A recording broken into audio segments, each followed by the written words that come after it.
আমাকে ছাড়ুন, আমি কোনো অপরাধ করিনি। আপনারা আমাকে মিথ্যে মামলায় ফাঁসিয়ে 2 লাখ টাকা চাচ্ছেন কেন? ভাইয়া ভাইয়া আমাকে বাঁচাও। মজিদ, ওকে গাড়িতে তোল। আমার বোনের গায়ে হাত দেওয়ার সাহস তুই কোথায় পেলি? আরিয়ানদের বাড়ি, সকালবেলা। আরিয়ান ইউনিফর্ম পরে আয়নার সামনে দাঁড়িয়ে রেডি হচ্ছে। নদী দৌড়ে এসে আরিয়ানের কাঁধে র্যাঙ্ক ব্যাজ পরিয়ে দেয়। ভাইয়া, তুই যখনই ইউনিফর্মটা পরিস তোকে একদম সুপারহিরোদের মতো লাগে।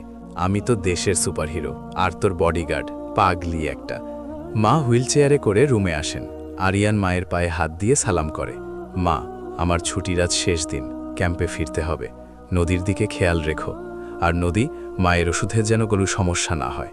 তুই চিন্তা করিস না ভাইয়া, আমি সব সামলে নেব, তুই সাবধানে যাস। আরিয়ান ব্যাগ কাঁধে নিয়ে বেরিয়ে যায়। নদী এবং মা ছলছল চোখে তাকিয়ে থাকে। শহরের একটি ব্যস্ত রাস্তা, দুপুরবেলা। নদী মায়ের জন্য ফার্মেসি থেকে ওষুধ কিনে একটি রিকশায় করে বাড়ি ফিরছে। হঠাৎ সামনে পুলিশের একটি চেকপোস্ট। ওসি রুস্তম এবং কনস্টেবল মজিদ গাড়ি থামাচ্ছে। এই রিকশা, সাইড কর, সাইড কর। নদী ভয় পেয়ে যায়। কি হয়েছে ভাইয়া? আমার মায়ের শরীর খুব খারাপ, ওষুধ নিয়ে তাড়াতাড়ি বাড়ি যেতে হবে। আন চিবোতে চিবোতে এগিয়ে আসে, চোখে মুখে কুটিল হাসি। ওরে বাবা, এত তাড়া কিসের মা জননী? ব্যাগে কি দেখি, চেক করি। মজিদ জোর করে নদীর হাত থেকে ব্যাগটা কেড়ে নেয় এবং সব ওষুধ রাস্তায় ফেলে দেয়। তার মধ্যে কৌশলে একটি ইয়াবার ছোট প্যাকেট ঢুকিয়ে দেয়, যা নদী খেয়াল করেনি। স্যার, এই দেখেন, ওষুধের প্যাকেটের ভেতর তো নেশার বড়ি। শকে স্তব্ধ। এসব কি বলছেন? এগুলো আমার না। আপনারা আমার ব্যাগে এগুলো কোথা থেকে পেলেন? জোরে ধমক দিয়ে। চুপ, একদম চুপ। দেখতে ভদ্রঘরের মেয়ে, আর ভেতরে ভেতরে এই ব্যবসা। সোজা থানায় চল। রাস্তার পাশে ফাঁকা জায়গা, থানার লকআপের বাইরের অংশ। নদীর মুখের ক্লোজ আপ, যেখানে তার চোখের পানি এবং ভয় স্পষ্ট। নদী রাস্তায় বসে কান্না করছে। ভিড় জমে গেছে, কিন্তু পুলিশের ভয়ে কেউ কিছু বলছে না। স্যার, পায়ে পড়ি আপনার, আমার মা বাসায় একা। এই ওষুধগুলো না পেলে মা মারা যাবে। আমাকে ছেড়ে দিন, আমি মেডিকেল স্টুডেন্ট, আমি এসবের কিছুই জানি না। হাসতে হাসতে। ছাড়তে পারি এক শর্তে, 2 লাখ টাকা দিবি, নগদ 2 লাখ। নাইলে তোরে রিমান্ডে নিয়ে এমন মার দেব তোর ডাক্তারি পড়া ছুটে যাবে। 2 লাখ টাকা? আমার কাছে তো 2000 টাকাও নেই স্যার। ওসি রুস্তম নদীর হাত ধরে হেঁচকা টান মারে। নদীর হাত থেকে ফোনটা রাস্তায় পড়ে যায়। টাকা নাই তো জেলে পচে মর। মজিদ, ওকে গাড়িতে তোল। নদী কৌশলে মাটিতে পড়ে থাকা ফোনটা তুলে নেয় এবং স্পিড ডায়ালে থাকা ভাইয়াকে কল দিয়ে ফোনটা ওড়নার আড়ালে লুকিয়ে রাখে। কল রিসিভ হয়, জোরে কাঁদতে কাঁদতে, যাতে ফোনে শোনা যায়। স্যার, আমাকে ছাড়ুন, আমি কোনো অপরাধ করিনি। আপনারা আমাকে মিথ্যে মামলায় ফাঁসিয়ে 2 লাখ টাকা চাচ্ছেন কেন? ভাইয়া ভাইয়া আমাকে বাঁচাও। চেকপোস্টের সেই জায়গা। আরিয়ান ইউনিফর্ম পরা অবস্থায় একটি জিপ গাড়ি থেকে লাফ দিয়ে নামে।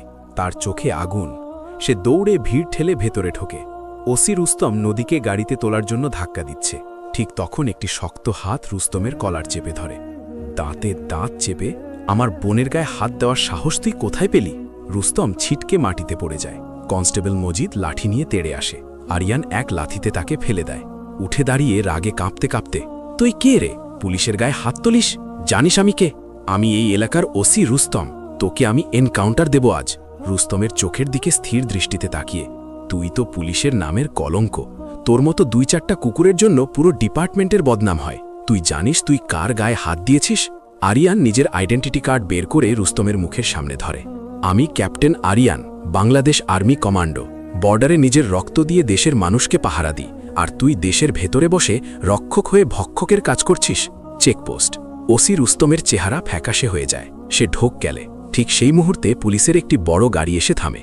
গাড়ি থেকে নামেন এসপি সাফায়াত। গম্ভীর গলায়, কি হচ্ছে এখানে রুস্তম? স্যালুট দিয়ে, স্যার, আমি ক্যাপ্টেন আরিয়ান। এই অফিসার আমার বোনকে মিথ্যা মামলায় ফাঁসিয়ে 2 লাখ টাকা ঘুষ দাবি করেছে এবং তার গায়ে হাত তুলেছে। আমার কাছে কল রেকর্ড আছে। আরিয়ান কল রেকর্ড প্লে করে শোনায়।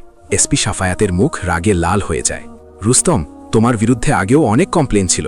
আজ তুমি সব সীমা পার করেছ। You are suspended. মজিদ, ওকে হ্যান্ডকাফ পরাও। আজ থেকে ওর জায়গা হাজতে। রুস্তমকে হ্যান্ডকাফ পরানো হয়। সে মাথা নিচু করে দাঁড়িয়ে থাকে। ক্যাপ্টেন আরিয়ান, পুলিশ ডিপার্টমেন্টের পক্ষ থেকে আমি আপনার কাছে ক্ষমা চাইছি। কিছু অসাধু মানুষের জন্য আমাদের সবার মাথা নিচু হয়। স্যার, ডিপার্টমেন্ট খারাপ নয়, মানুষ খারাপ হয়। আপনাদের মতো সৎ অফিসাররাও এই দেশেই আছেন। আরিয়ান নদীর কাছে যায়। নদী ডুকরে কেঁদে উঠে আরিয়ানকে জড়িয়ে ধরে। আরিয়ান নদীর চোখের পানি মুছে দেয়। অন্যায়কারী যত শক্তিশালী হোক না কেন, তার বিরুদ্ধে রুখে দাঁড়ান। ভয় পাবেন না, সত্যের জয় একদিন হবেই।